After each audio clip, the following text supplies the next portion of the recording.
होश में आई थी और एकदम से खामोश हुई और डर कर उससे देखने लगी, जिसके तासुरात खतरनाक हद तक सख्त थे। हद है, पूरा 1 महीना हो गया है आपका मेरे साथ रहते। कभी मैंने आपको छुआ भी है? मैं आपके साथ नरमी से पेश आता रहा कि आपके साथ कुछ क्लेशेस चल रहे हैं। मैंने आपको कभी बिला वजह तंग नहीं किया। जब भी किया आपकी ख्वाहिश का एहतराम किया।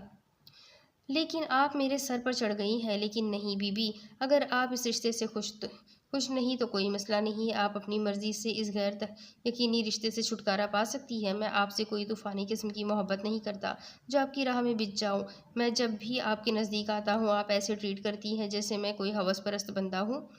मैंने अपनी माँ-बाप की खुशी के लिए आपसे शादी की है। मैं मरा नहीं जा रहा था आपसे शादी के लिए, जिससे उसका ज़ब्त टूट पड़ा था। वो ये कहते हुए उठ के खड़ा होने लगा, लेकिन बाजू के दर्द की वजह से वो खड़ा नहीं हो पा रहा था। कंधे पे हाथ रखता हुआ वो वहीं बैठ गया था। क्या